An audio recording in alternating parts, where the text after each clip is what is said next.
Hello everyone, how are you all? I hope you all are doing great.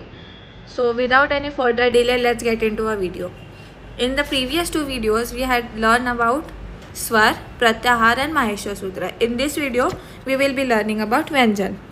अब व्यंजन क्या होते हैं? व्यंजन की संख्या देखते हैं. व्यंजन की संख्या होती है 33. स्वर की संख्या हमने देखी थी 13. अब व्यंजन की संख्या होती है 33. व्यंजन को हल प्रत्याहार भी कहते हैं. जो हल प्रत्याहार में वर्ण आते हैं उनको व्यंजन कहा जाता है. उसके बाद व्यंजन की संख्या होती है 33. अब व्यंजन की परिभाषा को देखते हैं. व्यंजन उन्हें कहते हैं जिनका उच्चारण स्वरों की सहायता के बिना नहीं हो सकता, यानी कि व्यंजन स्वरों के ऊपर डिपेंडेंट होते हैं उनके उच्चारण के लिए. इजी. उसके बाद व्यंजन के 3 टाइप्स होते हैं. जैसे कि स्वर के 3 टाइप्स देखे थे हमने, ह्रस्व स्वर, दीर्घ स्वर और प्लुत स्वर.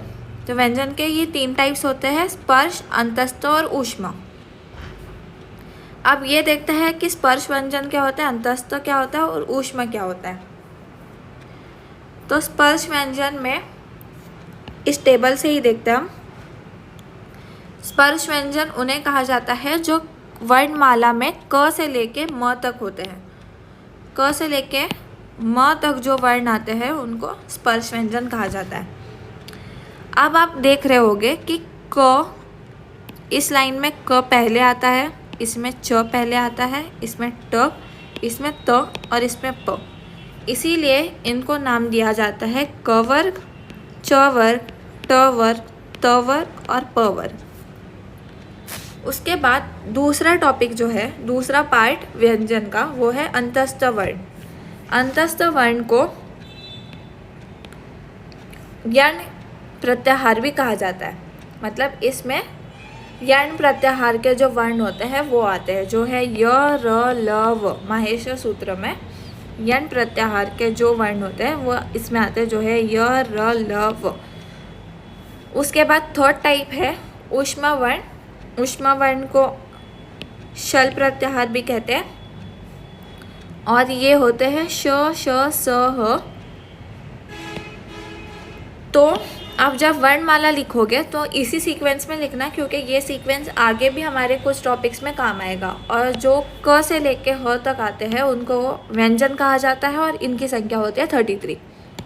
तो आज के वीडियो में हमने पढ़ा कि व्यंजन की संख्या होती है 33. व्यंजन की परिभाषा होती है स्वरों के बिना जिनका उच्चारण नहीं हो सकता. 3 पार्ट्स होते हैं, स्पर्श व्यंजन, अंतस्थ व्यंजन और ऊष्मा व्यंजन.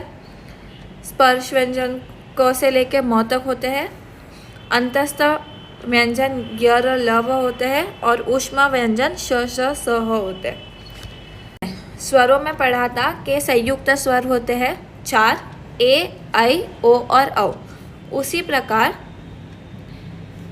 व्यंजन में संयुक्त स्वरूप होते हैं. अब संयुक्त स्वरूप वो होते हैं जो 2 वर्णमाला से मिलकर बनते हैं. तो क और श से मिलकर बनता है श. उसके बाद त और र से मिलकर बनता है त्र.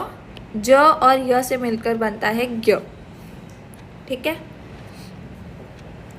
तो आज के वीडियो में हमने ये पढ़ा कि स्वर की संख्या 33 होती है. परिभाषा स्वरों के बिना व्यंजन का उच्चारण नहीं हो सकता. व्यंजन उन्हें कहते हैं जो स्वर के ऊपर अपने उच्चारण के लिए निर्भर करते हैं.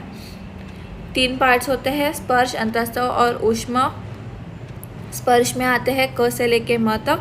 अंतस्थ में आते हैं य, र, ल, व और ऊष्मा वर्ण में आते हैं श, श, स, ह.